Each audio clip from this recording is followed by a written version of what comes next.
I stare at my phone screen, reading the message again as if the words might rearrange themselves into something less painful. They don't this year. It's just Melissa's family. Hope you understand. The crisp November sunlight streams through the floor-to-ceiling windows of my Boston condo, catching on the crystal vase I splurged on last week. Outside, sailboats dot the harbor, their white sails bright against the deep water. Everything in this space I've created speaks of success. The minimalist furniture in soft whites and grays, the original artwork, the uncluttered surfaces. Nothing betrays the hollow feeling spreading through my chest. My thumb hovers over the screen. A dozen responses form and dissolve in my mind. Questions, accusations, please. In the end, I type a single word. Enjoy. I set the phone down carefully on the marble countertop, then press my palms flat against the cool surface. My reflection in the polished granite shows a woman composed, successful, unfazed. Only the slight tremble in my hands reveals the truth. Just yesterday, I was standing in Williams-Sonoma, selecting personalized stockings for my nieces and nephews, a cashmere throw for Grandma Margaret, a special bottle of scotch for Uncle Robert, even a hand-carved cheese board for Aunt Linda and Uncle Jim. My parents, despite our strained relationship. Grandma Margaret had called last week, her voice warm with affection. You're still coming for Thanksgiving at your parents', right? I can't wait to see you. Sweetheart, wouldn't miss it, I'd told her, smiling as I stirred the cranberry chutney I'd been perfecting from her recipe. 3 test batches later, it was finally right tart, but sweet with just enough spice. Perfect for the family dinner table. The phone rings, jarring me from the memory. Cousin Derek's name flashes on the screen. Brianna, have you heard? His voice holds the same stunned disbelief I'm feeling about Thanksgiving. Just got the text. It's not just you, Derek says. His voice tight. They've cut out almost everyone except Melissa's crew. 18 people, Bree. 18 family members, suddenly uninvited. My fingers tighten around the phone. What? Why would they? Aunt Linda and Uncle Jim only want Melissa's perfect family at their perfect table. Derek spits out. God forbid they include the rest of us commoners. I close my eyes. This isn't just about this year. It's about a lifetime of being the second choice, the afterthought. Christmas gifts that were practical, while Melissa's were extravagant. Parent-teacher conferences they were too busy to attend, while they rearranged schedules for Melissa's volleyball games. The pattern's so familiar, I stopped noticing its sting years ago. You there? Derek asks. Yeah, just processing. We're thinking about getting together at Grandma's instead, but her place is too small for everyone. I move to the window, watching the late autumn light play across the water. For a moment, I see myself as others might. Successful, independent, unaffected by family drama. The hurt girl inside me wants to retreat, lick her wounds in private, pretend it doesn't matter. But something shifts inside me as I stand there. The sunlight catches on the harbor water, momentarily blinding me with its brilliance. When my vision clears, my reflection in the glass shows something different. A straightening of my shoulders, a lifting of my chin. The hurt remains, but beside it grows something stronger. I reach for my phone again, scrolling through contacts until I find the number I need. Chef Martin. It's Brianna Campbell. I pause, my voice growing firmer with each word. I'd like to host Thanksgiving dinner for 32 people at my New Hampshire estate. There's surprise in his voice when he responds, but also respect. That's quite an undertaking on short notice. Miss Campbell, I'm aware. My gaze drifts back to the text message still open on my screen. But I believe it's time for a new tradition, one where everyone has a place. As I hang up, I feel a strange calm settle over me. They've made their choice, cutting me from their table without a second thought. Now I'm making mine, and I suspect they'll regret theirs sooner than they think. Later that day, the Boston skyline glitters against the darkening November sky. as I unlock the climate-controlled storage unit. Inside waits a decade of memories I've kept at arm's length, preserved but untouched like artifacts from another life. I pull the string on the overhead light. The fluorescent bulb flickers twice before steadying, casting harsh shadows across cardboard boxes, labeled in my precise handwriting. High school, college, family photos. My fingers hover over the last box. Something inside me wants to turn around, go back to my condo, pretend the text message never happened.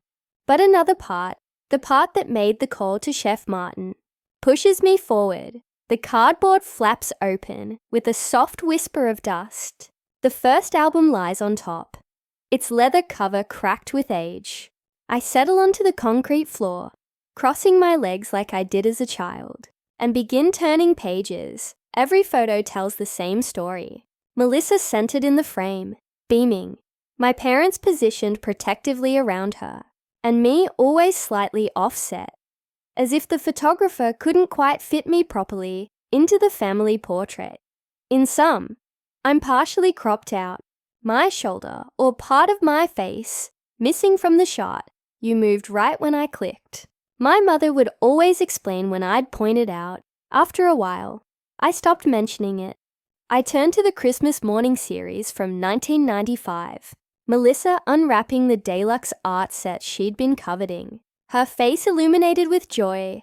2 pages later, a single photo of me holding up a practical winter coat, my smile tight and practiced. I remember that morning with perfect clarity. How I'd hoped for the telescope I'd circled in catalogs for months. How I'd pretended the disappointment didn't cut.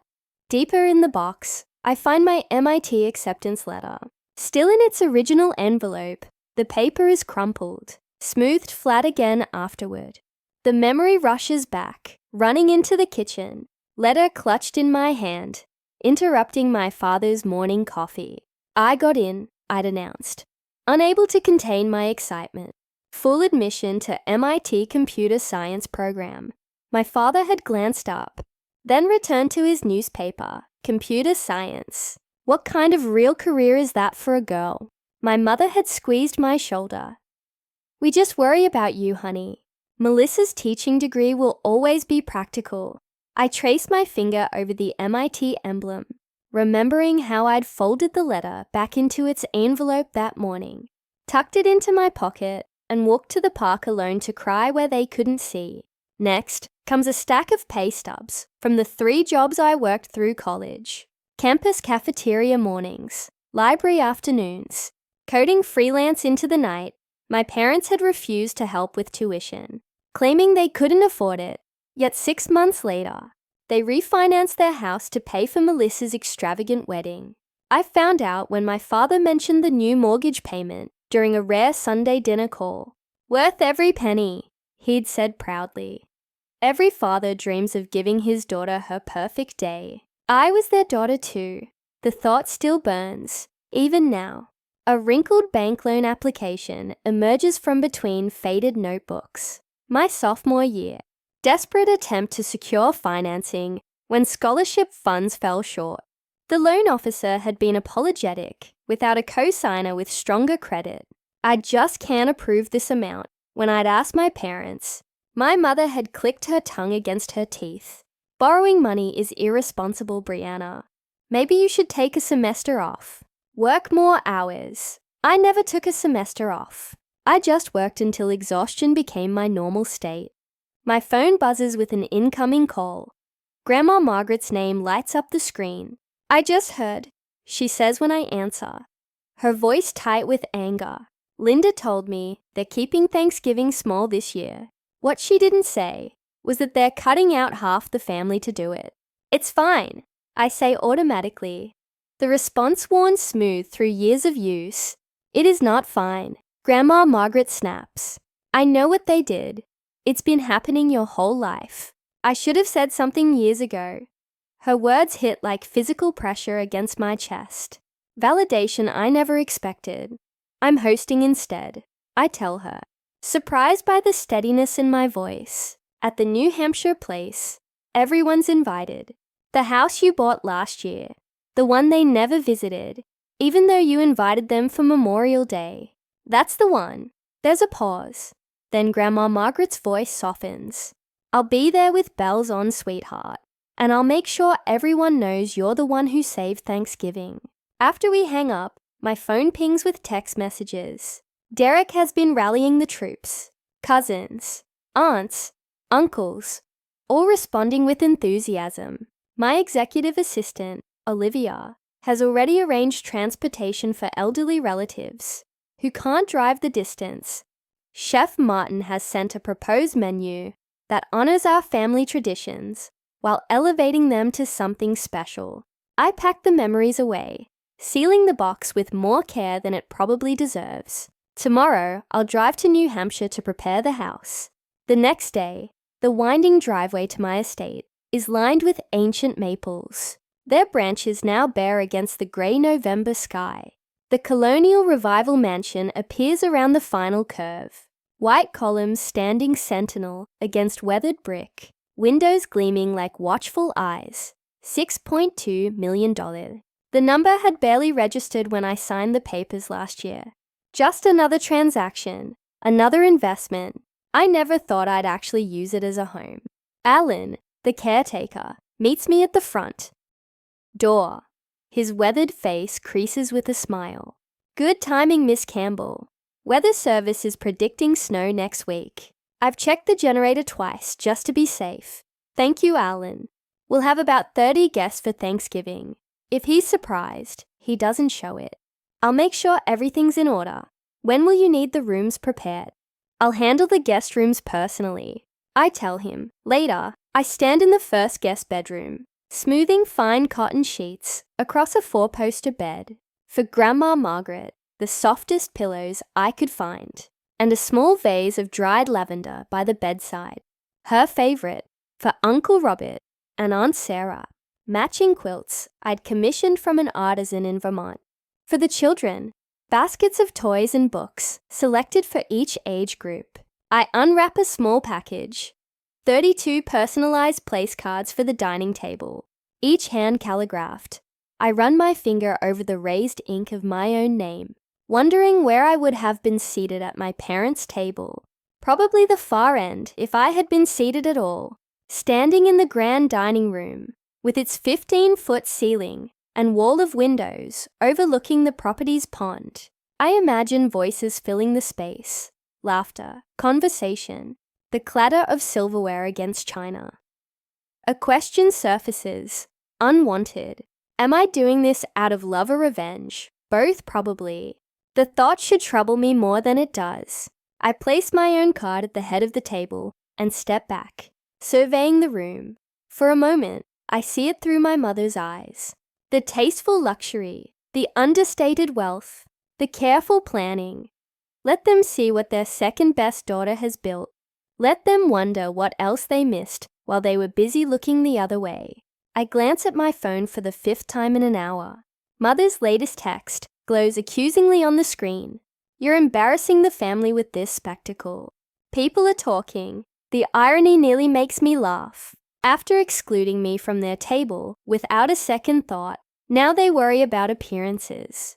I set my phone down next to the hand-carved place cards I've been labeling for each guest. Alan, the estate's caretaker, appears in the doorway of the dining room. His weathered face carries concern.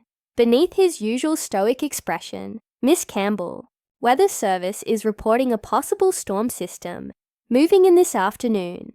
How severe? I ask, continuing to arrange the place settings. Enough to worry about.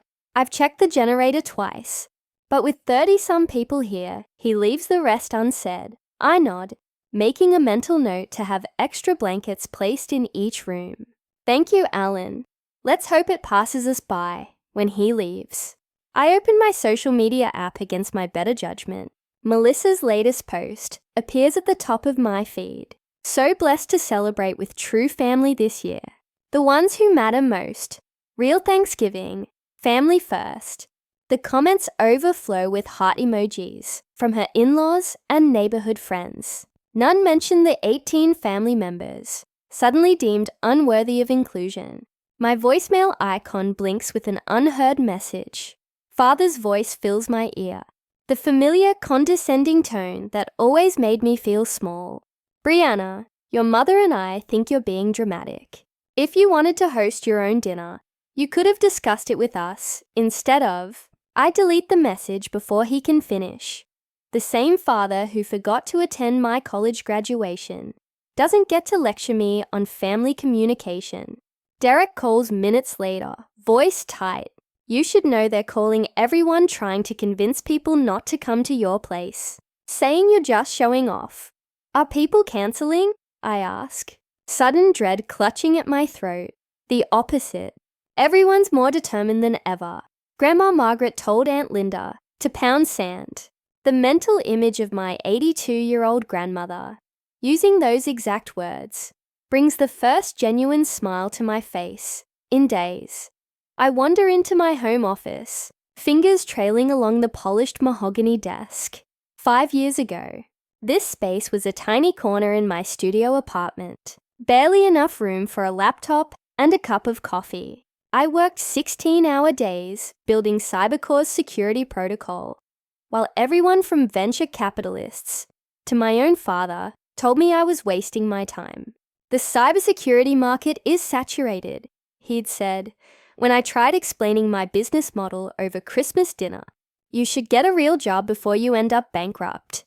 He turned to Melissa then, proudly announcing her promotion to assistant manager at the department store, where she'd worked part-time for 3 months. I remember the night everything changed.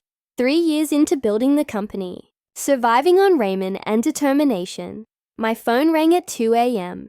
A major client system had detected an intrusion attempt that would have cost them millions. My protocol had caught what every other security layer had missed. Within a week, we had 4 new contracts. Within a year, acquisition offers. The day I signed the final papers selling Cybercore for $420 million, I called my parents. Mother answered, talked about Melissa's twins for 15 minutes, then said she needed to go before I could share my news. Now I stand in a home worth more than everything they own combined.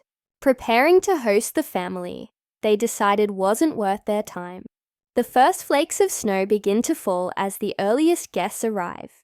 Cousin Rachel and her husband pull up in their sensible sedan.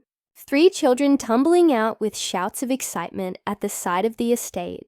Is this a castle? 7-year-old Emma asks, eyes wide with wonder. Just a very big house, I tell her, kneeling to her level despite my designer dress. More vehicles appear on the winding driveway as the snow thickens. Alan and his team help elderly relatives navigate the steps, while Chef Martin directs his assistants in final preparations. The house fills with voices, laughter, the scent of rosemary and sage. I'm arranging flowers in the entryway when a commotion at the door draws my attention. Grandma Margaret stands in the doorway, her silver hair dusted with snowflakes, cheeks flushed with cold and something like defiance. Your mother thinks I'm in bed with a headache, she announces, handing her coat to Alan. I'd rather be here with people who know what family truly means. She cups my face in her soft, papery hands. They've been doing this to you since you were little. You know, I should have spoken up sooner. The simple acknowledgement nearly undoes me. All these years, I thought no one had noticed. Within an hour, the house overflows with life. Children race through hallways that have never known such joyful noise. Cousins appear with additional side dishes and decorations. Derek organizes a system for elderly relatives to rest between socializing. In the kitchen, Chef Martin orchestrates a feast that honors tradition while feeling special. The cranberry chutney I'd perfected sits alongside his elevated versions of family recipes. When I thank him for accommodating the last-minute event, he simply says, creating joy through food is why I left New York. This is what matters. The snow intensifies through the afternoon, transforming into a proper blizzard. Windows rattle with wind as we gather at the dining table. 32 chairs, each occupied, no one excluded. No one forgotten. Uncle Robert has just stood to offer a toast when the lights flicker once, twice, then plunge the room into darkness. Generator will kick in. Alan calls from somewhere in the darkness. But seconds stretch into a minute with no result. Instead of panic, something remarkable happens. Someone starts humming. Amazing Grace. Another voice joins. Then another. Cell phone flashlights illuminate faces around the table. Grandma Margaret's trembling soprano rises clear above the others. Derek and his teenage sons distribute candles from the emergency supply. In their dancing light, I see something I've spent my life searching for. Genuine connection. Not the carefully curated family image my parents maintained, but something real, imperfect, and beautiful. When the generator finally sputters to life 20 minutes later, restoring light and heat, part of me wishes it hadn't. In that candlelit darkness, we found what had been missing at my parents' perfectly lit table. Alan appears at my side. Storms knocked out power across the county. Reports say your parents' neighborhood will be without electricity for at least 8 hours. Are they okay? The question comes automatically despite everything. Generator at their house is working from what I hear, he says. But I thought you should know they've got just the 7 of them in that big house. While we've got 32 people warm and fed, as I look around at the faces of those my parents deemed unworthy of their table, I realize something profound. They thought excluding me was taking something away. Instead, they gave me the final push I needed to create something better than what they offered. The lights illuminate my family, chosen and blood, filling my home with more warmth than any generator could provide. The next day, my phone buzzes with notifications as I refill Grandma Margaret's coffee. Winter sunshine floods through the estate's eastern windows, casting long rectangles of light across the living room, where several relatives linger over breakfast pastries. The blizzard has passed, leaving behind a pristine white landscape that sparkles under the morning sun. Someone's popular today, Grandma Margaret says. Her eyes twinkling over her mug, I glance at my phone, surprised to see dozens of social media alerts. At the top, a notification from my nephew Tyler. At Brianna Campbell, look what an amazing Thanksgiving we had. When I open it, my breath catches. Tyler has posted a series of photos from yesterday. The magnificent feast, spanning the length of my dining room table, candles glowing as family. Members raise glasses in toast. Cousins laughing by the fireplace when the power went out.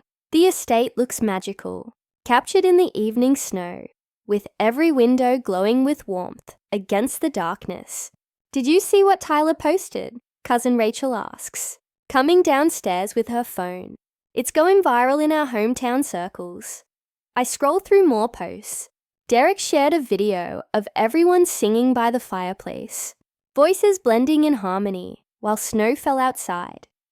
Aunt Elaine uploaded a stunning shot of the dessert table with Chef Martin's apple cranberry tart taking center stage. In almost every photo, the joy is palpable. But I notice something else. You're barely in any of these, Rachel observes, looking over my shoulder. I nod. I didn't need to be. The gathering speaks for itself. My phone rings. Rachel's eyebrows lift as she glimpses the screen.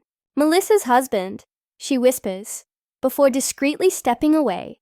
Hello, Robert, I answer, moving toward the kitchen. Brianna, his voice sounds strained.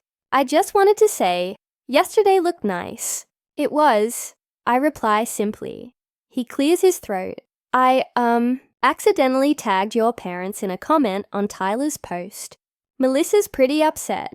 Understanding dawns, I see. Your mom called this morning 5 times. He pauses. People are asking questions. After we hang up, I return to my social media feed. The situation becomes immediately clear. Robert's innocent comment. Looks amazing. Wish we could have been there too. Tagged my parents, allowing their friends to discover the other Thanksgiving they knew nothing about. Within hours, the posts have spread beyond family. My parents' neighbors have commented with surprise. Church members are asking pointed questions. What makes it worse for them is the unavoidable visual comparison. Someone created a split-screen image, my vibrant feast with 32 people, versus what appears to be my parents' half-empty table of 7 people, including Melissa's family. The contrast couldn't be more stark. Which gathering truly represented family? Your mother called me, Grandma Margaret says, joining me by the window. She's quite upset. What did you tell her? Grandma Margaret's smile holds decades of restrained opinions, finally finding voice. I told her it was the first time the family felt whole in years. My phone continues buzzing with notifications. Uncle Robert posted about the best Thanksgiving in memory. Cousins tag each other with messages of gratitude. Chef Martin shared professional photos of his creation, tagging my company with high praise for the hostess. Then someone innocently comments on the original post, "Why weren't Brianna's parents there? Seems strange they'd miss such an amazing family gathering." The question hangs in digital space, unanswered. By noon, my parents start calling. I let it go to voicemail 3 times, before finally answering. "How could you do this to us?" My mother's voice quivers with anger, rather than remorse. "Do what exactly?" I keep my tone neutral, watching snowflakes begin to fall again outside. "Throw some extravagant party just to make us look bad. You're just showing off your money." The accusation would have stung a year ago now. I simply observed the feeling pass through me, without taking hold. "I only set another table because you told me I wasn't invited to yours. You know that wasn't." She stops abruptly as my father's voice rumbles in the background. "Put him on speaker, I suggest." There's a fumbling sound, then my father's voice. "Brianna, this has gotten out of hand. Maybe we should discuss this in person." "We can discuss whatever you'd like," I reply. "But first, I want to clarify something. 2 months ago at Melissa's birthday dinner, I mentioned selling my company. No one asked a single question.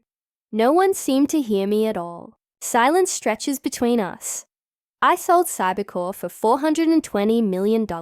Dad, but when I mentioned it, no one listened. I hear his sharp intake of breath, then stammering. I didn't realize. "I know," I say quietly. "You never have," as I end the call. Derek appears with a fresh pot of coffee. "Everything okay?" I look around at the remaining family members in my home. People who chose to stay an extra day, who helped clean up without being asked, who treated my home with respect, and me with genuine interest. Actually, I say, with unexpected lightness. I think it finally is. For the first time in my life, I don't need my parents' table. I've built something better. The doorbell's unexpected chime cuts through my Sunday morning quiet. I glance at my phone. No texts, no calls announcing visitors. My stomach tightens as I approach the peephole. Mother and father stand in the hallway. Mother, clutching a worn leather photo album to her chest, like a shield. I consider pretending I'm not home. But that's the old Brianna. The woman who sold her tech company for hundreds of millions doesn't hide anymore. I open the door and stand firmly in the threshold. "This is a surprise. We were in the neighborhood," father says, his voice unnaturally bright. "Thought we'd stop by." Mother holds up the album. "Found some old photos I thought you might like to see." The practiced casualness in their voices tells me this visit was planned, calculated. 3 days after they discovered the extent of my wealth through social media, they appear on my doorstep. The timing isn't subtle. I step back, allowing them entry. "Come in." They enter my space cautiously, eyes widening at the floor-to-ceiling windows, showcasing Boston Harbor. Mother runs her finger along my marble countertop, while father examines the original Rothko on my dining room wall. "Quite a place you have here," he says. I don't respond to the fishing comment. Instead, I gesture toward the living room. "Would you like to sit down?" They perch on my white sofa, suddenly looking small against the backdrop of my success. Mother opens the photo album on the coffee table. "Remember this birthday? You were turning 8. She points to a photo. where little Melissa stands center frame, blowing out candles on a cake while I hover at the edge, my face half cropped from the image I remember. I say quietly, "That was the year you forgot to get me a cake for my birthday." 3 months later, Grandma Margaret made cupcakes instead. Mother's smile falters. "That's not, it is." I interrupt, my voice steady. "I have the journal entries." I walk to my office and return with the storage box. The label reads simply, "Evidence." I've been collecting it for years, not for this confrontation, but for my own sanity, to confirm I wasn't imagining the pattern. "What's all this?" Father asks, his forehead creasing. "Documentation." I sit across from them and begin removing items methodically. My MIT acceptance letter. I place the crumpled paper on the table. "You never came to the ceremony. Melissa's volleyball tournament was that weekend." Mother shifts uncomfortably. That was important to her career. My bank statements from college. I set down a folder. 3 jobs to cover tuition after you refused to co-sign my student loans. We couldn't afford to take on more debt. Father protests. The same year you refinanced the house for Melissa's wedding. I keep my voice factual, not accusatory. The therapist I've been seeing for 4 years taught me that. Their eyes dart to each other. A silent conversation I've witnessed my entire life. The quick assessment of what story to tell. What excuse to offer, Brianna? Father leans forward, hands clasped. "We should start fresh. The past is the past. We're family," Mother adds. Reaching for my hand, I don't extend mine. Father clears his throat. "Actually, we've been talking.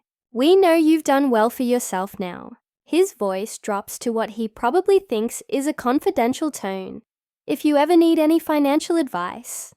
I have a friend who specializes in high net worth individuals. There it is. The real reason for their visit. I have a team of financial advisors, but thank you. I fold my hands in my lap. I don't need your approval anymore, but I do require your respect. Mother's face flushes.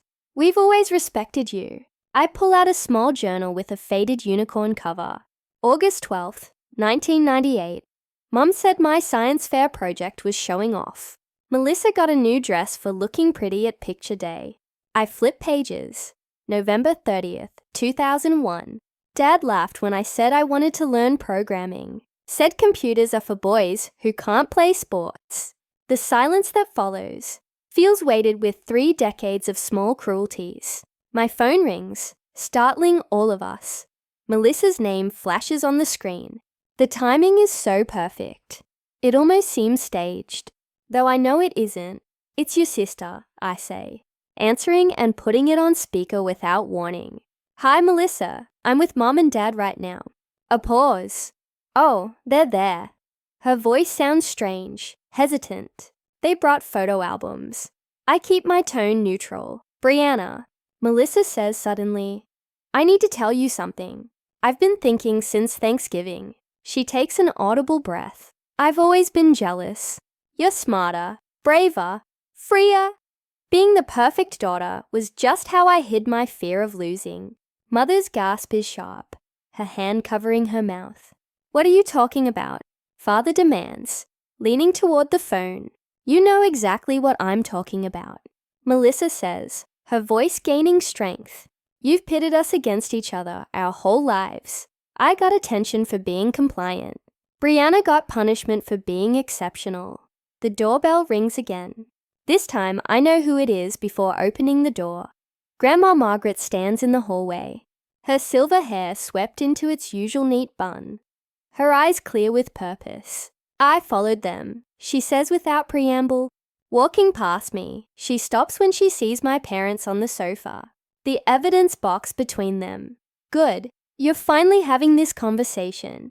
"Mother, this isn't your concern." My mother starts.